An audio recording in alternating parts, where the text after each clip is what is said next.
50 TV show twongeye kugaruka kubagezaho akandi gace k'inkuru yacu, inkuru ya Isabel ndetse na John, inkuru y'urukundo rwabo. Ewana, twasoreje rero ahantu Isabel bari bamujyanye kwa muganga, ndetse na wa mukozi wa Isabel bari bamujyanye kwa muganga. Ewana, ibintu bimeze nabi na sisteri wa Emina wari guhamagara. Yebana, ibintu byacitse kabisa, ibintu bikomeye nyine. Muribuka ko bamurohoye neza ingona yari igiye kumufata, yari igiye kumusanga mu mazi, bagahita bamukuramo. Aratwite, ameze nabi nyine. Wumve ngo ibaze kugira ngo urohame unatwite ibiki byose, ariko ntabwo kwari ukurohama gusanzwe, we yari yiyahuye. Rero reka mbabwire ngo aka kanya tujye kubagezaho akandi gace k'inkuru. Rero akandi gace kakurikiyeho uko byakomeje kugenda. Ikintu mbasaba cya mbere ni ukubanza gukora subscribe kugira ngo inkuru ijye kugeraho hagishyushye, ibintu bikimeze neza. Ubwo rero twatangiriye kwa muganga, ibintu bimeze nabi, abaganga barimo baranyuranyuranamo bavuga ati uriya mama bimeze bite, ko mutamwitaho, ko mudakora ibishoboka byose, mushaka uburyo muhamagara muganga mukuru nawe aze nibiba ngombwa. Ati kuko uriya mudamu nyine ikintu turi kubona cyo turi kubona bimeze nabi, ariko n'abaganga bari kuvugana ukwabo nyine hanze ho. Noneho ubwo na wa mujama nyine na wa mukozi wabo Ewana nawe ntabwo batuje, bari kuvuga isi muganga nta kintu arakubwira. Umukozi akamubwira ese ko turi kumwe hano yaba yakimbwiye ukaba utacyumvishe nyine. Bari gucicikana kuri urundi ruhande. Nabwo niko wa musisteri wabaye Emina bari guhamagara, ariko kubaza ati bimeze biteye amakuru. Atari ko se John na n'ubu ngubu nawe ntago abizi. Noneho Emina akamubwira ati uramenya aho utanabimubwira. Ati kuko noneho nibona iki nkaho ari iki ngiki bashakaga. Ati wakwibaza neza ko umucuti wa Isabel wa wundi bitaga Fiye, sinzi niba umuzi, sinzi niba murakimwibuka, wahoraga ari muri hafi, ahubwo ikintu cyari kiri gutuma aba hafi yiwe ari uko yamucaga inyuma, akamuca inyuma we n'umugabo wiwe. Wamenya ko aka kanya bari kubana. Ati rero ibingibi byose wasanga ari imipangu yabo. Ati baze ko Isabel ahantu yagiye kuba, yari yaragiye kuba mu nzu yo kwa Fiye mucuti wiwe. Ati mucuti wiwe nawe yahise yimuka. Ati kigaragara cyo bisa naho ibintu byose bari barabipanze ko ibyanga binoga, Isabel nava muri rugo azajya kwa mucuti wiwe nawe akahita amubeshya ibindi bintu, sinzi ibyo yamubeshye, ariko ikigaragara cyo nuko bamukinnye nyine. Ati ubwo rero birashoboka ko yabonaga ko nta handi hantu asigaye ho kuba, nta kindi kintu asigaje cyo gukora, agahita afata umwanzuro wo kwiyahura. Ati kandi ikindi nuko nyine aka kanya uwo mugore nyine na John bari kubana. Ubwo rero ntabwo ari ibintu byiza, ntabwo nahita mugenda ngo mbwire John ngo umugore wawe ngo bimeze bitya na gutya ngo yiyahuye. Oya, ntabwo ibyo nabikora.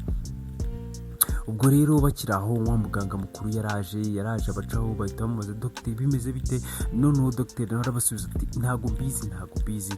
We ahita yinjira nyine, aragenda ajya kwita kuri Isabel rero nyine batangiye kumwitaho. Tugaruka ku rundi ruhande muri rwa rugo rwo kwa papa wa Embe ndetse na John na wa mukobwa nyine ari kuvuga ati numvishe ngo umwuzukuru wanjye nako ngo umwana wanjye ngagiye kubyara. Ati ntureba undi uriya mugore wundi yari yaraje kumara iki.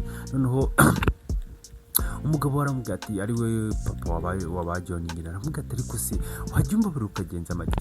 Ati se ubu ngubu aka kanya noneho wishimiye ko umwana wawe noneho afite abana babiri bagiye kuvukira icyarimwe. Noneho wa mukecuru aramubwira ati abana babiri, ati utambwira ko noneho hagiye kubyara impanga. Nahita nishima, ntabwo nzi ukuntu nabyake, agiye kubyara impanga umwana wanjye. Kumva ibintu ari byiza, kumva ibintu bigiye kuryoha aka kanya. Umusaza aramubwira ati ahubera ikiguryi, kandi ahubera ikiguryi nikubwira ngo afite abana babiri bagiye kuvuka ku bagore batandukanye badahuje ababyeyi. Noneho uwo mugore avuga ati hari icyo bitwaye se? Ati ntacyo bitwaye. Uwo mugore wundi se ahubwo ntuwahere. Ati rero icyakubwira ko uwo mugore wundi ari wa mukecuru ungana nawe ucuruza akabari muri ino karitsiye. Ati ibyo bintu uri kumva urwego bifasha. Noneho umukecuru ahita avuga ati nawe ntukomeze gukira gutyo. Ati ibyo se buriya John yabitinyuka? Ati umukecuru ungana nanjye? Ati hoya. Noneho umusaza aravuga ati rero ibintu uri kumva ni ukuri, ni ukuri pe. Noneho umukecuru aravuga ati ariko ntabwo ndi kubyumva neza, turi kumbwira wa mudamu ufite umugore w'umusirikare bafite abana bangahe, umuhungu uri kuvuga?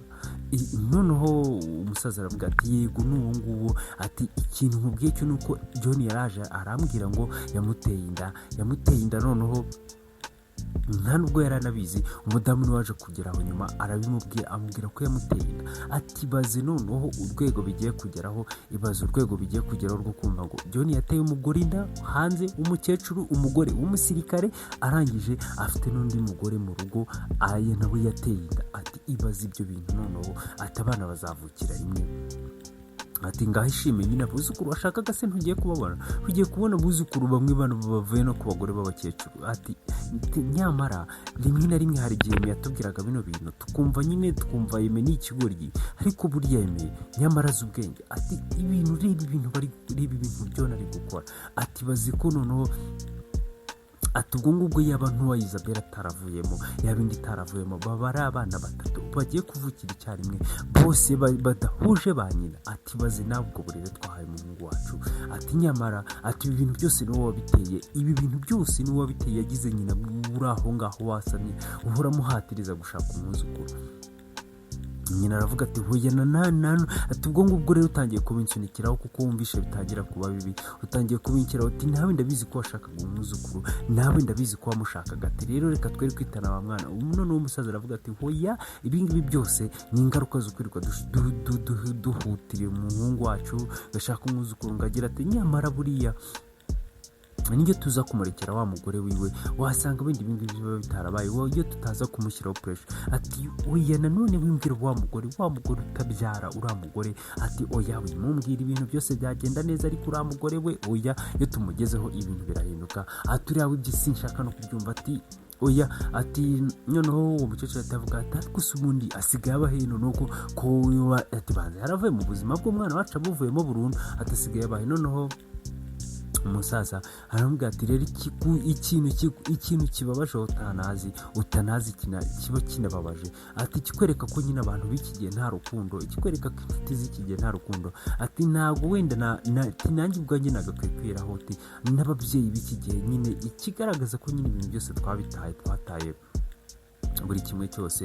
Ati nuko igitangaje umuntu wari inshuti n'uriya mukobwa, inshuti ye magara ntunsige, ariyo yamusimbuye, ariyo isigaye ibana nande, ariyo isigaye ibana najyo.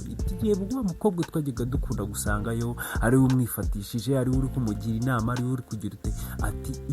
Ati ni ubu ngubu ugiye kubyarana na John, niwe ndetse basigaye babana. Ati biragaragara ko bari abantu bamukinnye, bamushyizemo hagati nyine bakamukina disi. Ati nyine ati sinzi ukuntu ndi kugira, ariko ndi kumva nicira imanza, ndi kumva umutima wanyu ucira imanza. Turiya mukobwa twaramugambaniye, ntabwo twamugambaniye twenyine, hari umugabo yaramugambaniye, hari ababyeyi be nkatwe yari afite hano turamugambanira, ari ndetse n'inshuti ze ziramugambanira. Ati byibura umuntu wasigayemo ni Eme, byibura wenda niwe wamwizereyemo. Ati ndetse na wa mukobwa wacu mutoya. Ati kandi urabizi we ntabahari, we nyine ari ku ishuri. Ubungubu byibura wenda we niwe wamwumvaga. Ati ariko ibaze abantu bose tumugambanire. None umukecuru avuga ati hato nashaka ibyo biramureba, none se kumugambanira ngise ko yangambaniye atama umwuzukuru, njye ni iki kintu nari mutezeho. Niba njye naramutegerejeho umwuzukuru nkamutegerezaho icyifuzo kimwe cyonyine namusabaga nkakibura, nibyo byishimo byanjye nabyo akabinyaga. Ati ubwo se urukumva njye nari kubamutegereje, nashaka ibyo biramureba, nashaka apfe, nashaka yiyahure, nashaka agende, nashaka ibyo biramureba, toke ibyo ntabwo bindeba. Noneho umusaza nyine biragaragara nkaho nyine umusaza we atangiye kwicuza, atangiye kumva nyine bya nyabyo nyine impamvu iri gutuma nyine nyine impamvu yagakwiye kuba yarashyigikiye Isabelle hakiri kare, yagakwiye kuba yaramushyigikiye, ariko iyo mpamvu we nyine ari kuzumva, ariko umukecuru we yabaye ibamba reka ntabwo ari kubyumva. Ubwo rero umusaza yaravuze ati byibura njyewe rero, ati nkwiye gushaka uburyo byibura nabona uriya mukobwa, ati nkwiye gushaka uburyo namubona, byibura niyo nanamusaba imbabazi, byanshimisha niyo nanamusaba imbabazi. Ati ariko ikibazo ni nzamubona hehe? Ati none umukecuru uzaba ugiye kumurebamo ikiriko? Ati ariko njye ntabwo numva ibintu uriya mukobwa yaguhaye, ntabwo mbyumva. Uzaba ugiye kumureba ngo bikunde bigende bite? Noneho rero ku rundi ruhande tugaruka kwa John ndetse na wa mugore wiwe bari aho ngaho. Noneho muribuka ko yasize nyine twasize ubwashize nyine wa mukecuru ahamagaye John amubwira ko nyine agiye kubyara n'ibiki. Noneho Intuza yahise yisaza arasara byatara aravuga ati ntumbwire ko umwana ugiye kugira, ntumbwire ko wabyaye undi mwana hanze, ntumbwire ko ugiye kubyara undi mwana hanze. Ntabwo nabyumva njye naba ngiye kubana nawe nk'iki. Uti ntabwo nabyumva ukuntu ngiye kubyara umwana hakaba hari n'undi ugiye kuvuka hanze. Noneho John aramubwira ati gerageza utuze nawe utaza kwitwara nabi bikagenda nk'uko byagendekeye Intuza, nk'uko byagendekeye Isabella, nawe nditaza kuva mu gerageza utuze. Noneho Intuza uwo mugore aramubwira ati noneho njyewe fiye nshaka ibintu byose ubinsobanurire, umbwire ukuntu ibintu bimeze. Ati ariko ntumbwire ko ugiye kubyara undi mwana hanze, ibyo ntabwo nabasha kubyumva. Noneho John aramubwira ati ariko se njyewe ugiye ngo mbigenze? Ati mu gihe cyose nari mfite, ati byose byatangiye umunsi nagiranaga ibibazo na Isabella, umunsi nabaga mbona tutabyara. Ati nibwo natangiye kuvuga ngo ngiye kuvugana nawe cyane, nibwo natangiye kukwiyegereza. Ati uko nakwiyegerezaga rero niko niyegereje n'uriya mudamu, niko niyegereje n'uwo mudamu.